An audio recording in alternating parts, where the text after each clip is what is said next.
Okay, let me get this thing started up and I'll show you the basic functionality. I'll get it more into screen so you can see what's happening on here.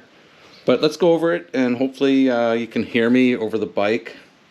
But all we're doing is we're just starting the bike, and I'll show you how it displays the RPM and stuff like that. I also have a max RPM set on here. You can do that too. I'll try to hit it and it should start flashing, but we'll find out. And then we'll go through the menu in a little bit of detail. All right, let me get it going.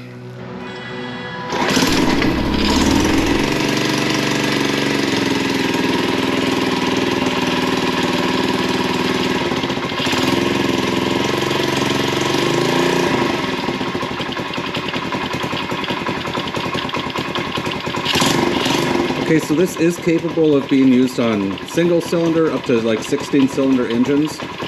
So there is a setting for that. I can quickly show you it once we get into the menus when I get the bike turned off. Oh, she quit.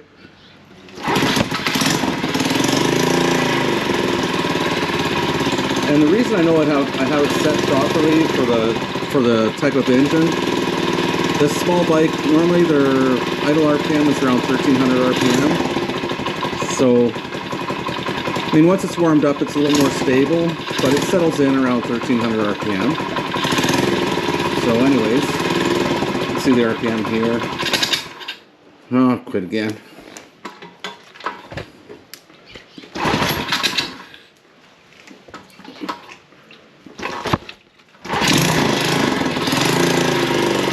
So, I think I have my max RPM set for 6,500, and what happens if you hit that, the screen should start flashing.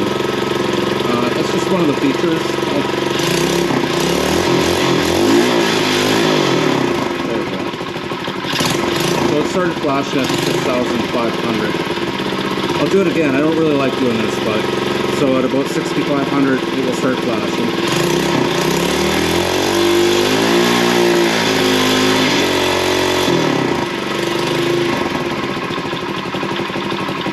So it's just sort of an alert. Could be good handy, but I'll turn the bike off here, and when I turn the bike off, you're going to see the max RPM will come up and flash very briefly, just to show what the max RPM was hit for your ride or whatever you're doing. So let's turn it off. And there we go, 6690. That will disappear. And then it's just back to the time. So it's just something to, I guess, a handy little feature. And I can also go into the menu here. If I start pressing it one time, it shows that max RPM. I have it set for 6,500.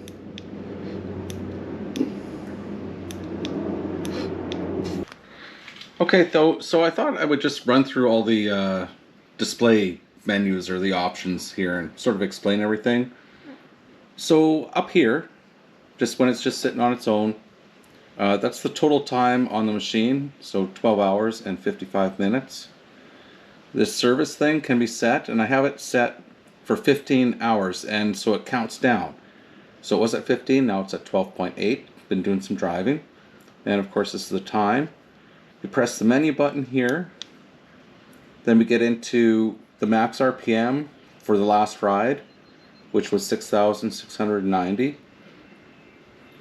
You can set up multiple, or let's get back there. So there's also, you can set up another service interval for another thing. It's like one might be for oil, one might be for, who knows, air filter, whatever. All programmable, but anyways, this 6,500 represents a max RPM setting that I had set, so it starts flashing if you exceed that. Oops, let's get back there. So 6,500, press it again, and this is the stroke. It stands for the stroke. This is a setting, you have to set that specific to your type of machine you have. If it's 1 cylinder, 2 cylinder, this thing goes up to like 16 cylinders.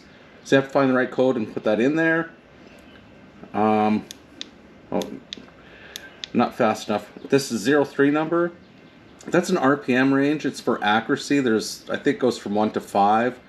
So if your bike, say, is only rated for between 1 and 12,000 RPM, I believe that's the setting number 3, but it's in the manual. But that's why you'd set that. It just makes the RPM stuff more accurate. Oh, the refresh. This RE stands for refresh 0.5 so it's a half a second every. It's hard to do this because I can't stay on the screen long enough. But that's how fast the refresh is on the RPM. So it's either half a second or you can set that up to 1 second. Press this again. This L stands for light. The backlight is off, and I highly recommend you set it to off while you're doing all the settings. This 283, let's get back there. This 283 is the number of times that I actually started this bike. And I think we're back to square one. So just as an example, why don't I set, because you should do this, because it's going to take a while for you to get through the manual and understand how all the buttons work and the settings work. So let's go and set this backlight off, because this just kills the battery. So I just keep pressing the menu button until I get to here, press the set button, press it again. It's a little bit wonky. Just press it. It will eventually, that will light up. Press it again. If you get it flashing, now press it again and hold it. It's a little bit goofy, like you're gonna have to play with it. I wasn't perfect on how to show you this, but so once that's on, then you can press it again, goes to on or auto. It turns on and off or off. And once you get it set how you want, just leave it alone. I'm gonna try going back to this menu again and make this a little bit clearer. Or how pretty much all the menus work on here. And if it's not moving, press and hold a little bit longer. Give it 2 seconds. 2 seconds. 2 seconds. Press the set button. Okay, that time it worked first try. Press it again. Nothing happened. Press it again. Press it and hold if nothing happens. Then it goes over there. It's very variable. Like, that's why I'm saying this is very difficult to show you. Probably drive you crazy when you're working on it. But again, once you get to where you are, then just set it how you want. So it's a little bit goofy that way, I'm not gonna lie, but you can get there. You just have to be patient. It was very frustrating before until I just figured, you know, sometimes it doesn't always like one press. Sometimes you have to have a 2 second press.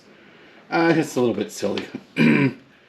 But anyways, that's the general overview of this unit. So keep your manual, don't lose the manual. If you have questions, if you're having really serious trouble with something or some setting, I'm usually available in the comments, so put a comment. And anyways, I hope you enjoyed the video. Please like, subscribe.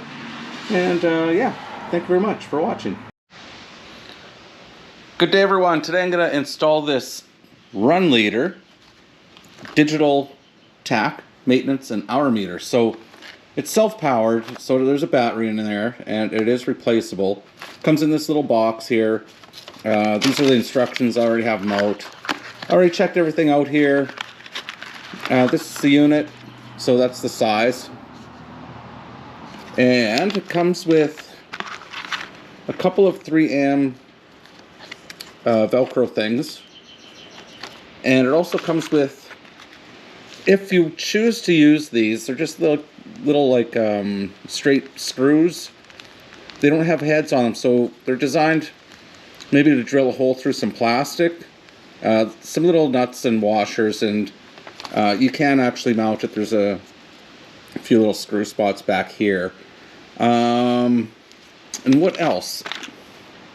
Oh, whoa, a couple tie wraps. I just dropped one, and these will come in handy, as we'll find out.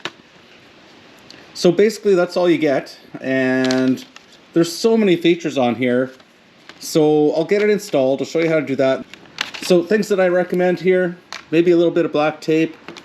You're gonna need a pair of side cutters, a little bit of rubbing alcohol, and some paper towel. And that's pretty much everything I think you'll need to install it, unless of course you're going the route of this little screw set here. So what I'm going to install it on is actually a little mini bike here. So I plan on mounting it right up here. And I'll show you how to put it onto, it's just basically a wire that goes down onto where the spark plug is here.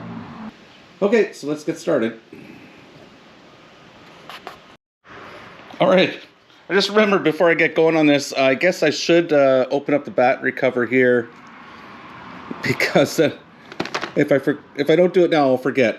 So there is a plastic thing that you have to remove so that the battery activates. It's a pretty big battery. So, and it is supposed to last several years, apparently. Get back in here properly. There we go.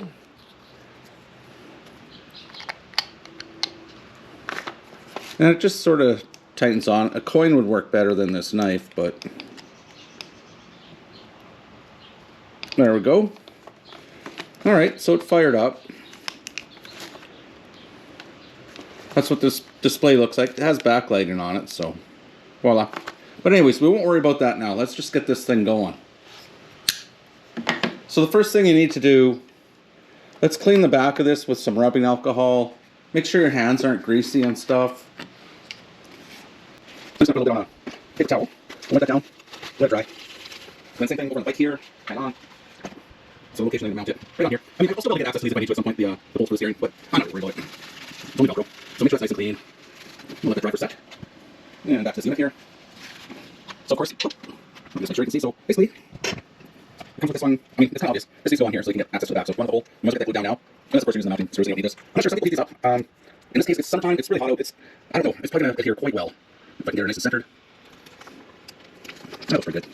Oh, if you want to turn this off, well, I'm not going to turn it off. Press both buttons at the same time, apparently. There we go. So if you're not using it too, I guess that's a pointer. You should turn it off. Your battery will last way longer. So, anyways, so that's good. Now, let's go to the bike. And we'll just get this. Again, so actually, when I'm sitting on the bike, I can actually see it if I install it not centered on here, but a little bit lower. So I'm going to put this down lower here. They place something like that would work. Alright. Get this back off. Make sure I have it centered. There, that looks good. So, I just want to see how well it holds on here. Yeah, that's going to stay on. Normally I wouldn't put this on right away, let this set up. Well, if you put it on, I wouldn't be pulling it off again. Let it set up for some time. Okay, so that's pretty straightforward. Alright, so I have the unit attached there. I thought I better attach it or else I end up dropping it. But here's the wire. Now, I'm not sure on this. Maybe someone can tell me in the comments. But I believe if you wanted, I don't see any reason why you could not trim excess wire off after. I'm not going to. I'm just going to find a spot after and wrap it up and, you know, hide it in a spot. But so basically now we have this end here. And what it says in the instructions, I think it would be easiest, maybe, well, for sure in my case anyway. So here's my spark plug back here. I'm going to pull him off, bring it out here so I can actually see.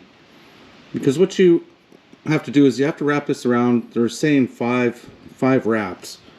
And on my spark plug anyway, it has an outer coating on there. So I'm going to try to just pull this back a bit. I think it would be best if it was right against the wire, the actual spark plug wire, not on the outside of this sort of, it probably just helps shield things. But I think there's probably enough room there. And what I'm going to do is leave a little bit out when you're starting here. Leave a little bit sticking out. And I'll show you why in a second. It has to do with the tie wrap. So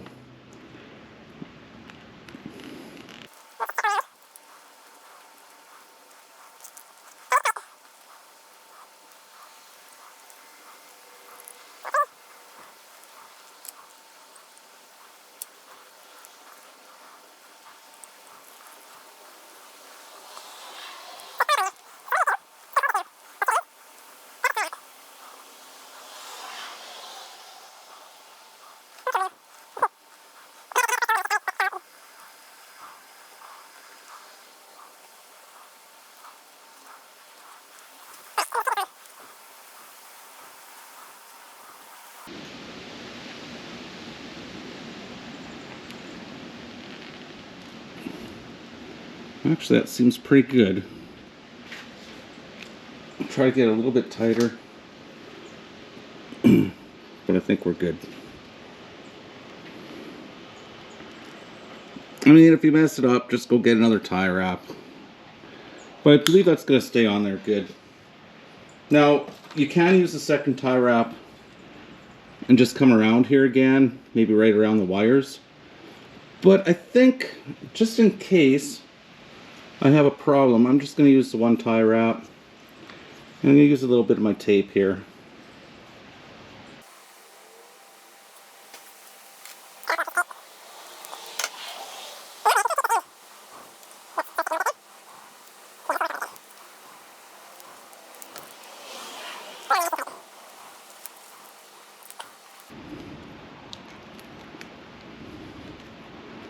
Alright, so let's get the spark plug put in. And of course there's going to be settings. Before it's going to read accurate, you have to set it for the right engine. Stuff like that, and RPM range. Just so it works all properly. But, oh, this excess wire now. I'm just going to bundle this up. Find a little location. I might even just hook it right to this cable here. I'll make it look nice, but just so it doesn't, you don't want this flying all over the place. That's how easy the installation is. Okay, and everyone, what I did here is I tested the countdown timer for the service mode. And so basically, I had it set for 3 hours. I ran through it once just to do testing. Then I ran through it again, did another 3 hours on the bike. So it will sit here, and I waited and waited, and it just remains flashing. And maybe it's been about 5 minutes now. But it will keep flashing once you run down the service time mode.